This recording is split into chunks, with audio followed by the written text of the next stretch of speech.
সন্মান আৰ্থিক সাহায্য দুটাকৈ জাতীয় সংগঠনে আগবঢ়াব অসম বঁটা অসম জাতীয়তাবাদী যুৱ পৰিষদৰ এই সন্মান টাই আহোম যুৱ পৰিষদেও আগবঢ়াব সন্মান সংগঠন দুটাই লগতে আগবঢ়াব আৰ্থিক সাহায্য শেহতীয়াকৈ অসুস্থ হৈ থকা গোস্বামীক প্ৰয়োজন হৈছে সহায়ৰ আৰু প্ৰাগনিউজত সম্প্ৰচাৰিত হৈছিল বাতৰি তাৰ পাছতেই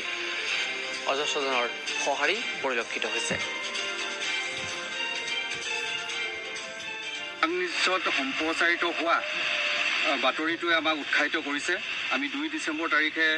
অসম জাতীয়তাবাদী যুৱ পৰিষদ আৰু টাই আহোম যুৱ পৰিষদ অসম লখিমপুৰ জিলা সমিতিয়ে যৌথভাৱে অসম দিৱস উদযাপন কৰিবলৈ লৈছোঁ আৰু এই অসম দিৱসৰ লগত সংগতি ৰাখি বৰ অসম সম্প্ৰীতি বঁটা আমি অসমৰ যশস্বী অভিনেতা মহান অভিনেতা নিপন গোস্বামীদেৱক এই বঁটা প্ৰদান কৰিবলৈ ওলাইছোঁ তেখেতৰ স্বাস্থ্য আশু আৰোগ্য কামনা কৰিছোঁ অসম দিৱস তাৰিখত আমি যিটো বৰ অসম বঁটা ঘোষণা কৰিছোঁ জাতীয়বাদী যুৱ পৰিষদ আৰু টাই আহোম যুৱ পৰিষদে সন্মিলিতভাৱে তাৰ কাৰণে আমি তেখেতলোকে খুব কম সংখ্যক বঁটা এটা তেওঁক আৰ্থিক সাহায্য হিচাপে দিয়াৰ লগতে আমি তেওঁক সন্মান যাচিব বিচাৰিছোঁ তাক আমি পাক চেনেলৰ পৰা কথাখিনি অৱগত হৈ তেওঁক আমি সুস্বাস্থ্য আৰু তেওঁৰ দীৰ্ঘায়ু কামনা কৰিছোঁ লখিমপুৰ ক্ৰীড়া ক্ষেত্ৰত আয়োজন কৰিবলৈ অসম দিৱসৰ লগত সংগতি ৰাখি আমি যি বৰ অসম সমন্বয় বঁটা আমি দিয়াৰ প্ৰচেষ্টা হাতত লৈছোঁ সেই বৰ অসম বঁটাত আমাৰ এখন হেংদাং থাকিব আৰু লগতে অংগবস্ত্ৰৰ লগতে আমি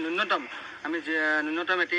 আৰ্থিক সাহায্য আমি আগবঢ়াবলৈ ওলাইছোঁ আৰু এই ক্ষেত্ৰত আমি প্ৰাগনিউজক অশেষ ধন্যবাদ জ্ঞাপন কৰিছোঁ কিয়নো তেওঁলোকে বহু কষ্ট কৰি তেওঁ নিপন গোস্বামীৰ যি আজি